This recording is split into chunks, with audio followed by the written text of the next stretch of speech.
Hi, I'm Dr. Kadir Abul, Istanbul Payne Sakura City Hospital. I have no disclosures. This patient was 13 years old when she first came to my clinic. She had a long thoracic curve with L4 tilted into the thoracic curve. Here you can see the clinical photos. A large right main thoracic hump and a severe coronal imbalance to the right are noted.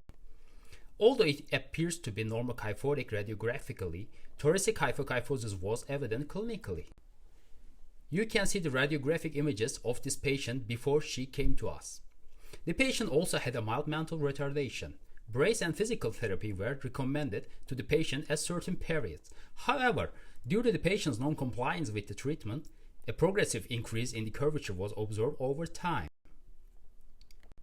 These are the radiographs of the patient when she first applied to our clinic. In addition to an 88 degree of a too big curve, a significant coronal imbalance, absence of 12th rib and L5-S1 transitional vertebra were remarkable at first glance. Severe costal plastic deformations had occurred in the patient's thoracic cage as compared to the initial state. At the time of surgical decision, the patient's maturity criteria were adequate for fusion surgery. In the main thoracic curvature, there was less than 50% flexibility, suggesting that serial pondylostomies may be needed. This was a traction X-ray still with a rigid curve. The remarkable points in the coronal analysis were a curvature with Lenke's rule breaker, severe coronal imbalance, equal shoulder levels, severe thoracic hump, and sacralization.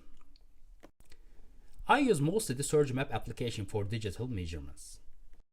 She had a high PI. In the perioperative analysis of the targeted sagittal plane, I used the gap score, Russolli's shape and alignment criteria, and the SA norm section in the SurgiMap.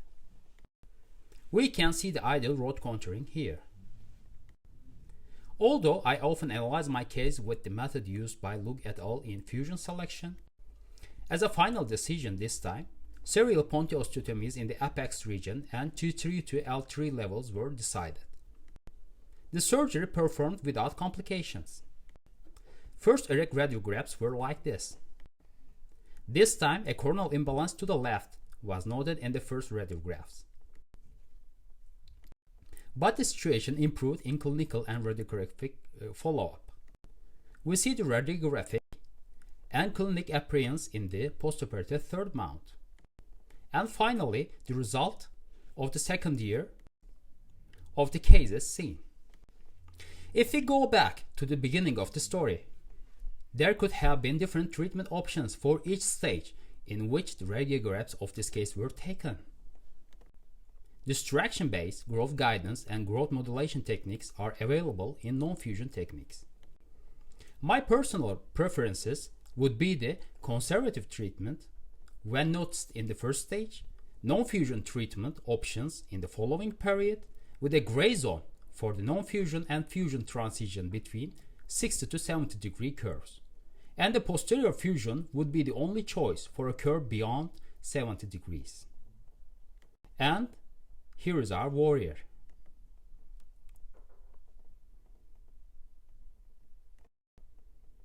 Thank you very much.